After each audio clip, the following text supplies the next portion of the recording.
اعوذ باللہ من الشیطان الرجیم بسم اللہ الرحمن الرحیم وَقُلِ الْحَمْدُ لِلَّهِ الَّذِي لَمْ يَتَّخِذْ وَلَدًا وَلَمْ يَكُنْ لَهُ شَرِيكٌ فِي الْمُلْكِ وَلَمْ يَكُنْ لَهُ وَلِيٌّ مِّنَ الذُّلِّ وَكَبِّرْهُ تَكْبِيرًا صدق اللہ العظیم رب اشرح لی صدری ویسر لی امری واحلل عقدۃ من لسانی یفقہوا قولی اللہم صلی علی محمد وعلی آل محمد واصحاب محمد اجمعین۔ اللہ رب العزت نے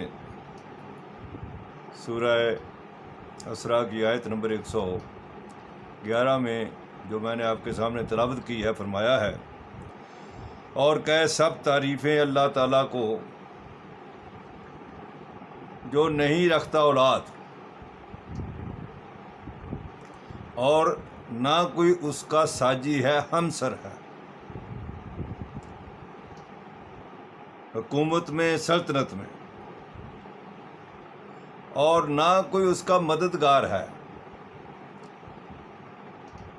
ذلت میں، کمزوری میں۔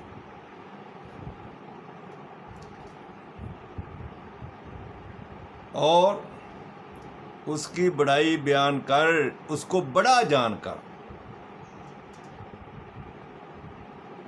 اللہ تبارک تعالیٰ تجھے بڑا جان کر ہم تیری بڑائی بیان کرتے ہیں اور اس کا اعلان عام کرتے ہیں، تو بہت ہی بڑا ہے اور تیرے ساتھ کسی کو شریک نہیں ٹھہراتے، ساری کائنات کا تو ہی مالک ہے۔ اس سے پہلے بھی لاگوں میں ہم نے یہ بات واضح کرنے کی کوشش کی تھی کہ اللہ تبارک تعالیٰ کے ہاں ایک ہی دین نازل ہوا ہے اور اس کا نام ہے اسلام۔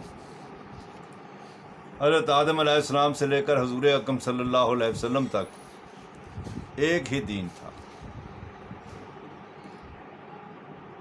لیکن مفاد پرست علماء نے اس کو یہودیت بنا دیا، عیسائیت بنا دیا اور ہندو مت بنا دیا اور دیوبندی بریلویت بنا دیا۔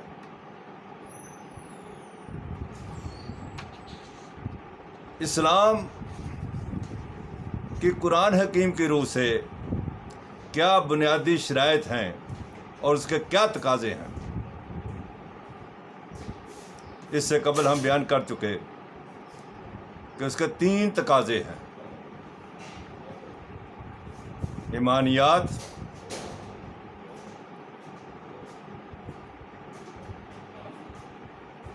سلامتی اور ایثار۔ آج ہم ایمانیات کے تقاضے بیان کریں گے، اور وہ 3 ہیں: توحید، رسالت اور آخرت۔ ہم جیسا کہ اس بات کو بار بار گوش گزار کرتے چلے آ رہے ہیں کہ تمام الہامی کتابوں میں اسلام کے حوالے سے تمام مضامین یکساں ہیں۔ آج ہم توحید کے حوالے سے اس بات کو سامنے رکھیں گے کہ قرآن حکیم میں جو اللہ تبارک تعالیٰ نے توحید بیان کی، وہی توحید ویدوں میں بھی ہے، وہی توحید تورات میں بھی ہے، اور وہی توحید انجیل میں بھی ہے۔ قرآن حکیم کی آیت تو آپ کے سامنے ہم نے بیان کر دی، جس میں اللہ رب العزت نے فرمایا کہ سب تعریفیں اس رب العزت کی ہیں، نہ اس کا کوئی ساجی ہے، نہ کوئی وہ اولاد رکھتا ہے، نہ ہی اس کا کوئی مددگار ہے۔ اب ذرا غور کیجئے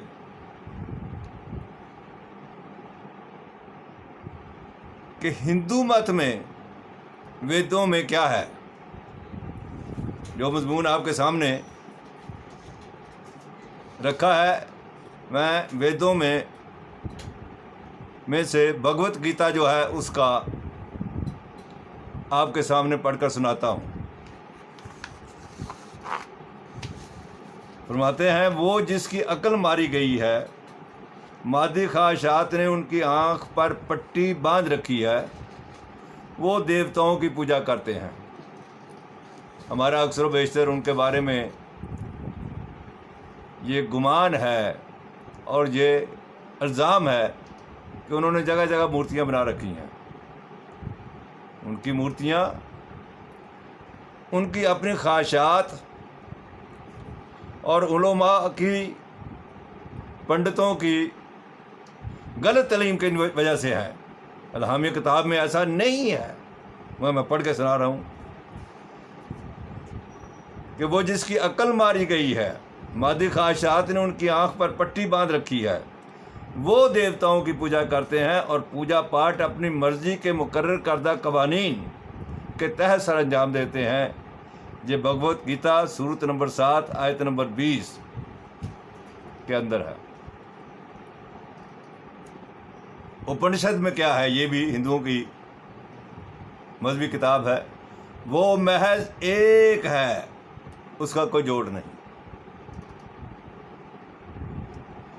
اس کے والدین نہیں، نہ ہی اس سے برتر کوئی اور ہے اور جیسا کوئی نہیں۔ وہ دکھائی نہیں دیتا، کسی نے اس کو اپنی آنکھ سے نہیں دیکھا، وہ دل اور دماغ کے ذریعے پہچانا جاتا ہے۔ جنہوں نے اس کی تابع داری کی وہ لافانی ہو گئے۔ یہ سویتا عنوان ہے، باب ہے اپنشد کا۔ یجروید بھی ان کی ایک مذہبی کتاب ہے، ہندوؤں کی مذہبی کتاب۔ اس کے اندر ذرا غور کیجئے کہ کیا کیا اللہ تبارک تعالیٰ نے توحید کا انداز بیان فرمایا، اور آج تک اس میں ہے اور اس کی کوئی شکل نہیں۔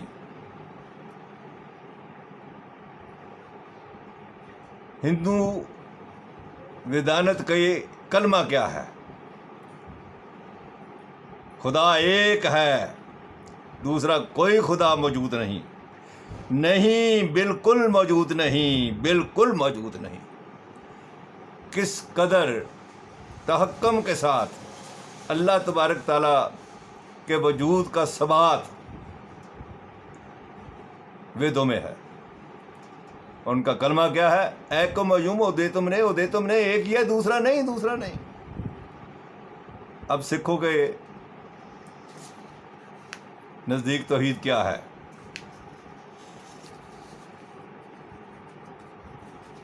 خدا ایک ہے، محض ایک ہے، جو خالق حقیقی ہے۔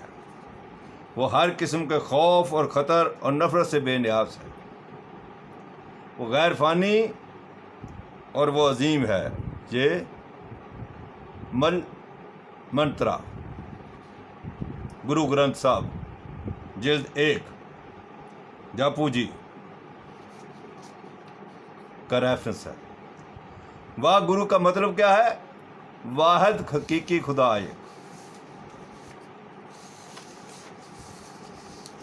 آتش پرست جو ہیں، جس کو ہم آگ کو پوجتے ہیں، آگ کے ارد گرد گھومتے ہیں، ان کی کتاب ہے دساتیر۔ اس کا کیا ہے؟ وہ ایک ہے، اس کی مانند کوئی نہیں، اس کا کوئی باپ نہیں، کوئی ماں نہیں، کوئی بیوی نہیں، اس کا کوئی بیٹا نہیں۔ یہودی اور عیسائی یہ تو توحید پرست ہم جانتے ہیں، قرآن حکیم میں ان کا جگہ جگہ ذکر ہے۔ یہ تو ہمیں معلوم ہے کہ وہ اللہ کو، ایک اللہ ہی کو مانتے ہیں۔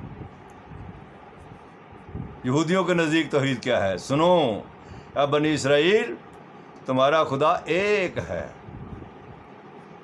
کہ ان کی ڈیوڈ ٹوٹرنومی کتاب ہے، اس کے اندر میں خدا ہوں اور میرے سوا کوئی اور خدا نہیں ہے، میرے علاوہ کوئی اور خدا نہیں ہے، دی عیسیہ اس کے اندر ہے. عیسائیوں کے نزدیک توحید کیا ہے؟ میں نے خدا کی روح کی مدد سے برائیوں کو مٹایا، حضرت عیسیٰ علیہ السلام فرما رہے ہیں. یہ میتھیو کے اندر ہے. خدا کی انگلی سے برائیوں کو مٹایا، یہ لیوک ان کی کتاب ہے، اس کے اندر ہے. اب ذرا غور کیجئے کہ سب الہامی کتابیں توحید کا درس دیتی ہیں. اگر ہمارے علماء، ہمارے پنڈت، ہمارے پادری، ہمارے مولوی اصل کتابوں تک رسائی حاصل کرنے دیں اور لوگ اصل کتابوں کو خود پڑھیں، درمیان میں سے ان کو نکال دیں، تو اللہ تبارک تعالیٰ کی توحید دنیا کے اندر جگمگا جائے گی. جھگڑے ختم ہو جائیں گے، نفرتیں ختم ہو جائیں گی، سلامتی آ جائے گی. لیکن بدقسمتی یہ ہے کہ ہم لوگ، عام آدمی، وہ ان کتابوں تک رسائی حاصل نہیں کر سکتا. قرآن حکیم واحد کتاب ہے جو عوامی کتاب ہے، لیکن اس کے بھی 1936 تک ان علماء نے ترجمہ کرنے کی اجازت نہیں دی تھی. اسی طریقے پر وید اور گرنتھ، سکھوں اور ہندوؤں کی کتابیں، وہاں تک تو عام سکھ اور عام ہندو پہنچ نہیں سکتا، انہیں دیکھ نہیں سکتا، ان کو ہاتھ نہیں لگا سکتا. تو سمجھے گا کیا؟ تو آپ سمجھنے کے لیے درمیان میں صرف مولوی رہ جاتا ہے، پنڈت رہ جاتا ہے، پادری رہ جاتا ہے، وہ جو جی چاہے بیان کرتے. اور ہم سننے والوں نے کبھی یہ نہیں کہا کہ تم یہ جو بیان کرتے ہو، یہ جو تبلیغ کرتے ہو، اس تبلیغ کے پیسے کیوں لیتے ہو؟ اگر اللہ کی رضا ہے اور دین چاہتے ہو نوع انسانی کو پہنچانا، تو پیسے کے بغیر پہنچاؤ. پیسے لیتے ہیں اور خود خدا بنے بیٹھے ہیں. قرآن حکیم کے اندر یہ بات بیان کی گئی سورہ توبہ کے اندر آیت نمبر 31 میں، اتخذوا احبارهم ورهبانهم اربابا من دون اللہ. عیسائیوں کے بارے میں ہے، یہودیوں کے بارے میں ہے. قرآن حکیم میں ان کے اوپر یہ الزام لگایا، ایلیگیشن لگایا کہ تم نے اپنے عالموں کو، اپنے پیروں کو، اپنے درویشوں کو رب بنا لیا ہے اللہ تعالیٰ کو چھوڑ کر، اور مسیح مریم کے بیٹوں کو بھی رب بنا لیا. ان کو حکم یہی تھا، کیا حکم تھا؟ کہ بندگی کریں ایک معبود کی اور کسی کو رب نہ بنائیں. کسی کی بندگی نہیں ہے اس کے سوا، وہ پاک ہے اس کے شریک بتانے سے.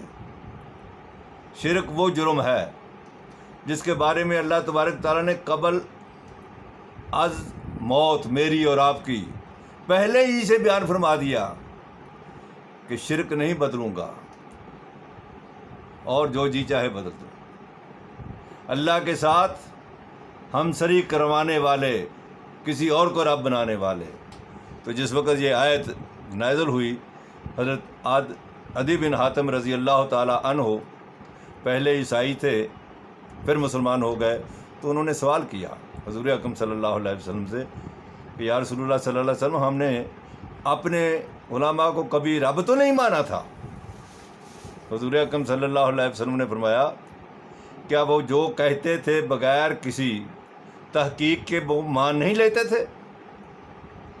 انہوں نے کہا یہ تو تھا. فرمایا تو یہی تو بات مان لینا ہے، یہی تو رب بنا لینا ہے. تحقیق کرو، تجسس کرو، حقیقت تک پہنچو۔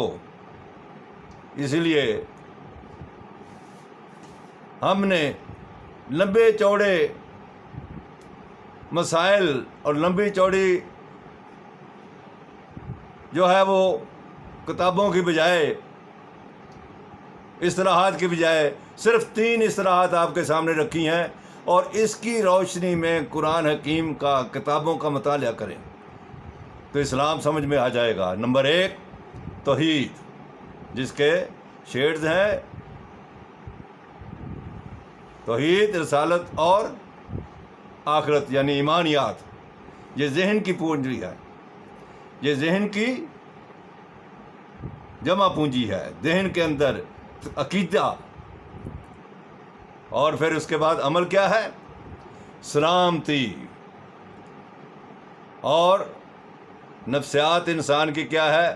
دوسروں کو اب سے بہتر جانے، یؤثرون علی انفسہم ولو کان بہم خصاصہ، دوسروں کو اپنے اوپر ترجیح دینا۔ اللہ تبارک تعالیٰ مجھے بھی اور آپ کو بھی ان حقائق کو سمجھنے کی توفیق عطا فرمائے۔ وآخر دعوانا ان الحمد للہ رب العالمین۔